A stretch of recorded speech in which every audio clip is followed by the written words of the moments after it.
Okay, recording section 6.1, polynomial functions.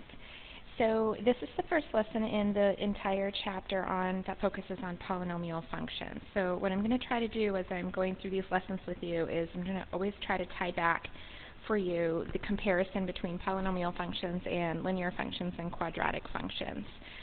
So the first thing that we're going to do is just review a little bit of the terminology. So the first term we want to review is a monomial. What a monomial is. So the proper definition for monomial is, and typically mono means one term, right? So it is a variable, a constant, or the product of variables and constants.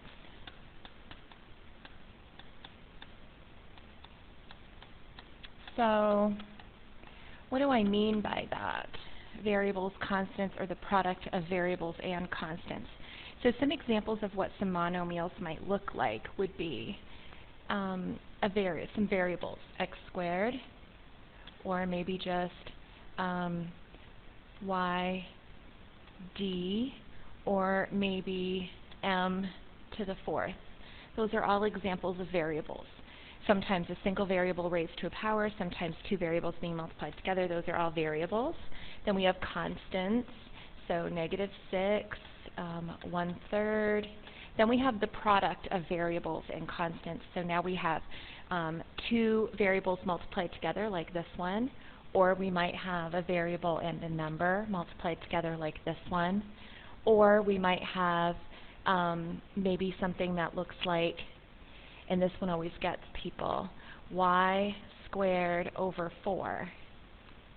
And so sometimes students will say, that is not a product of variables and constants, but if you look carefully at this one, because it's tricky, we could rewrite it as 1/4 times y squared, and then it is variables and numbers multiplied together, so constants and variables multiplied together. So a monomial is basically one term. A polynomial is more than one, so poly means more than one.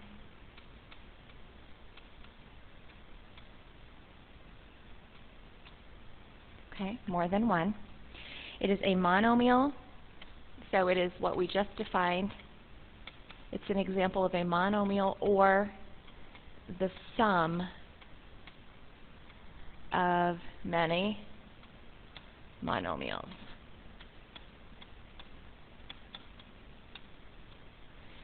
So polynomials examples might be where we have 2x plus 3. So we have two monomials being added together. The first monomial is a product of numbers and letters, the 2x, and the second one is just a constant, 3, all by itself, and we're adding them together. So this is a polynomial, more than one term. It has two terms. They're being added together. And you could have polynomials as long as x to the 4th minus x to the 3rd plus 2x squared minus 6x plus 5. That would be an example of a very long polynomial having 5 terms. Okay? So monomials, one, polynomial, more than one. Okay? The degree of the term and the degree of the polynomial, these are sort of related. So the degree of the term is the sum of all of its exponents. And this is typically, when you say the degree of a term, we're usually talking about a monomial. What is the degree of that monomial? And so to find the degree of the monomial, let's say my example is 2x to the 4th, y to the 3rd, z to the 2nd. That's a 2. Okay? Let's say that's the example we're using, and we want to know what the degree of that term is. It is the sum of the exponents. So the degree of 2x to the 4th, y to the 3rd, z squared is going to be 4 plus 3 plus 2, or 9. So the degree of that monomial is 9. Notice that we did not take into consideration the coefficient in front of the term. It doesn't matter how many of those terms you have, that you have 2 of them. That part doesn't matter. It's just the exponents. You add them together and it gives you the degree of that term. So the degree of a term, remember, tells you a lot about that kind of a function. Linear terms have an x coefficient, an x term with a exponent of 1. A quadratic, which we know makes the shape of a parabola, it's no longer a straight line, has a coefficient, has a x coordinate of, that's to the 2nd power, and then cubics are to the 3rd power. And so those degrees, those powers that those terms are raised to, changes what they look like on a coordinate plane, and it changes the meaning of what they look like. So we take into great consideration the degrees of the terms and of the polynomials, because it tells us a lot about them. So this one has a degree of 9, and then when you have a polynomial, of course you have more than one monomial. You have several monomials, so how do you decide what the degree of that entire polynomial is? So this is what you do. It's basically, you first find the degree of each monomial,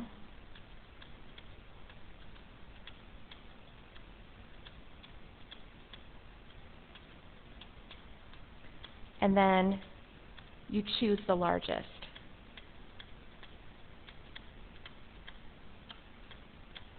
So you find the degree of each monomial in the polynomial separately, and then you go ahead and choose the largest, okay? So what we're going to do is, for this example here, it's 2x squared plus 3y to the 8th minus 2xy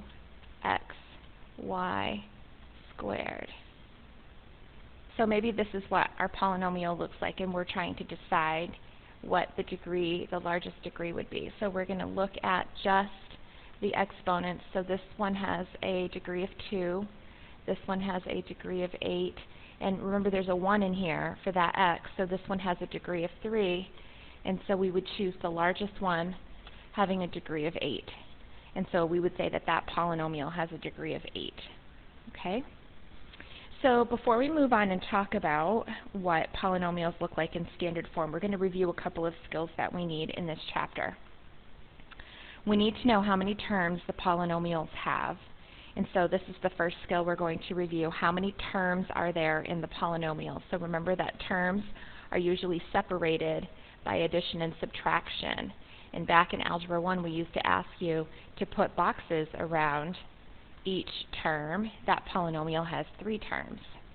Okay? The second example has a negative 3b to the 4th, it has a positive 5b squared, and it has a negative 27b, and it has a negative 6. So there are 4 terms in that particular polynomial. And then in the last polynomial, we would say that this is a term and this is a term. So we would have 2 terms in that last example. The thing that you need to be careful about in these, when you are deciding how many terms there are, is that you're making sure that you have combined like terms first and it's totally simplified. Then you can decide. Okay, so make sure that you've combined all the like terms, then you can decide how many terms there are. You don't want to have something that says x to the 4th plus 2x to the 4th minus 6 and tell me that there are 3 terms, because these are like terms and can be combined. So this would actually say 3x to the 4th minus 6, meaning that there are just 2 terms. Okay, not 3 terms. So be careful to just make sure that everything is simplified before you move on. Reviewing the skill, combining the like terms. So the first skill we reviewed was just telling how many terms there are in a polynomial, and the second skill we're reviewing is that we're going to combine like terms. So these are all x to the 1st powers, which means I can combine them all together. 3 plus 5 minus 7 gives me 1, and I don't have to put the 1 in front of the x, I can just call it x. In question number 2, I'm looking for what my like terms are, and that would be these two, x squared y's. Those are identical. They have the same letters raised to the same exponents. The first one has the x only raised to the first power, and the y raised to the second power, which is completely opposite, so I can't do anything with that. Negative 8xy squared stays the same. And then negative 2 plus 5 gives me a positive 3x squared y. In number 3, the two terms that I can add together are the x's to the first power, so negative 4 plus 1 is negative 3x, and then plus 7x squared. I just tack it on to the end because I have no other x squareds to combine it with. Okay, so the next thing that we want to talk about is standard form and what standard form looks like. So I'm going to scroll the page up here, and we're just going to talk about standard form before we move on. Okay, standard form. So standard form is when terms are written in descending order.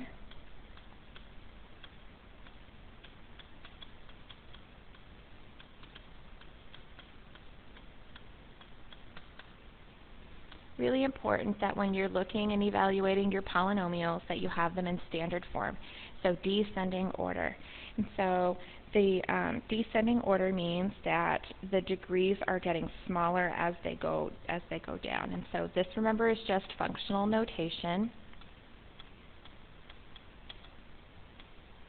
And it just means that you can plug in various values for x and solve the equation and figure out what the values for y would be. So you can get a bunch of ordered pairs when you plug x into the equation and you solve for y. You can find various points on that graph and even sketch the graph if you'd like. So let's talk about this polynomial in standard form. It is a degree of 3. The polynomial is degree of 3. 3 is the highest degree in the polynomial.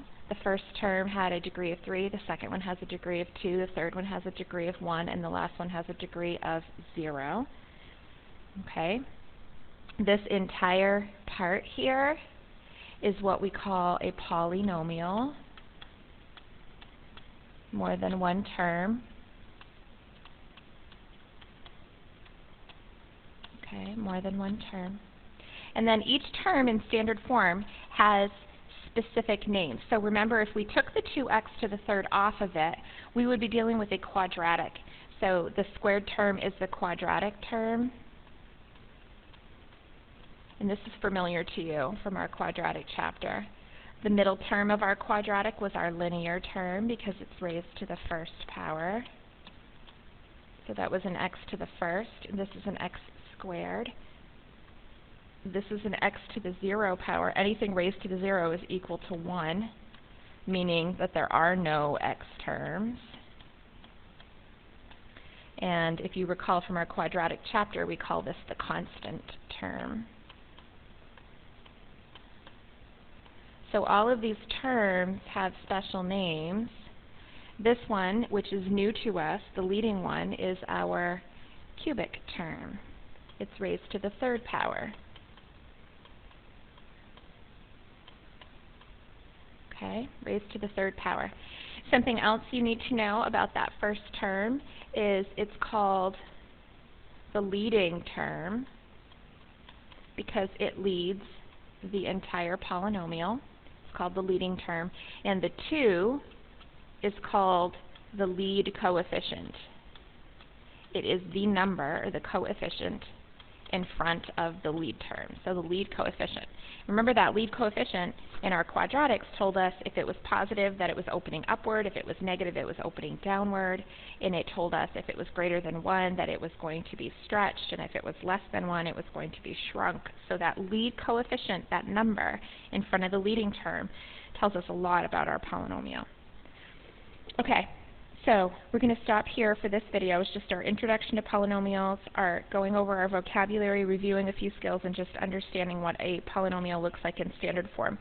The next section will be all about classifying polynomials and then just straight up graphing a couple of them without using any of our strategies for graphing except plug and chug.